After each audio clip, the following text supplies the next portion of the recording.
Please welcome Fernanda Torres.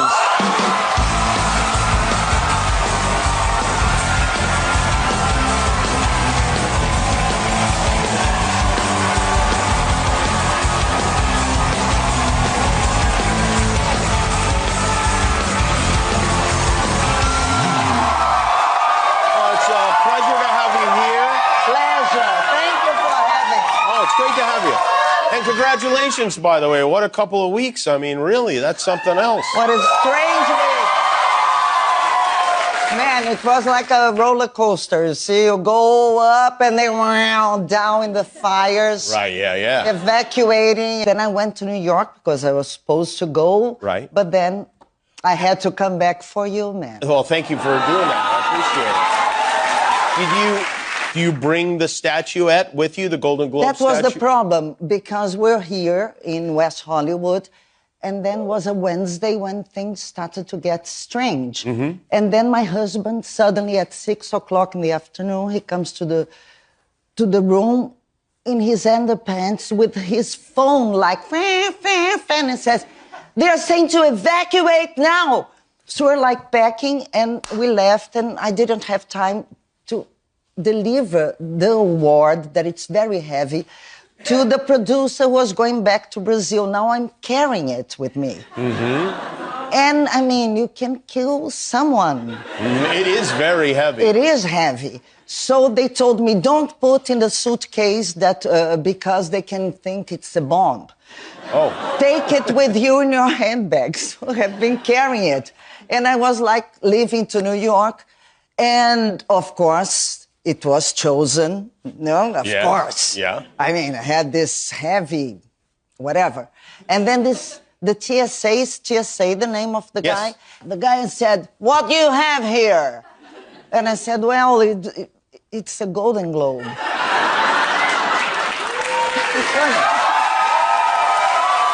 He said, I can see it's a Golden Globe. For what? How did you get it? I said, I won Best Actress for Drama. And then he told me, congratulations. You can go, and to finish, he told me, you know, I worked in the business, but I have to leave it for my sanity. And he chose to be a TSA guy.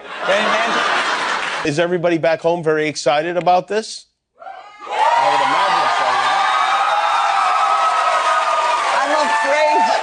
I'm afraid to go back. Really. Because I need to rest. You know, you are like the final task. Oh, I am a task? Oh, you are a task. Because if I can make it here, I can make it anywhere.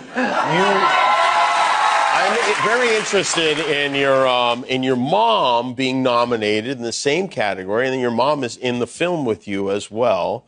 This was meaningful to her, yes? She said something beautiful after the award. She was being interviewed, and she told the journalist, you know, I'm 95 years old, and I lived to see it.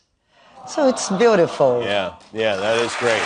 But she's 95, working, doing theater, cinema. She's a big star in Brazil, yes? She's a big star, and she works more than me. She has more energy than me. This movie is based on a true story. It's a great movie, and you're fantastic in it. And everybody's great. It seems so real. Will you tell us a little bit about the story? For those the whole thing that is happening with this film, even my award, I think we do it to this amazing woman called Eunice Paiva, who lost her husband during the Cold War, because the dictatorship in Brazil was part of the Cold War, a very dystopic time like the one we're living now. And this woman, I mean, she became a widow with 5 children. And the film is the story of the disappearance of this man. I won't do any spoiler here. And how this woman, in a tragic moment, reinvented herself and actually became herself. So it's in a way, it's a feminist movie, but she does it very softly, in a very intelligent way. Eunice is a very special person. And she became this lawyer. She went back to law school at the age of 46 with 5 children. And she became a lawyer and a defense of human rights. She's a great woman. And I will tell you the last thing. What? Because I had to go to New York after the fire. Then they told me, Fernanda, they have like this Thursday for you, but you have to go back from New York to LA. I said, oh, really? 5 hours? And then 5 hours, said Fernanda. It's the chance of a lifetime. Oh, thank you. Fernanda Torres, everybody. Thank you.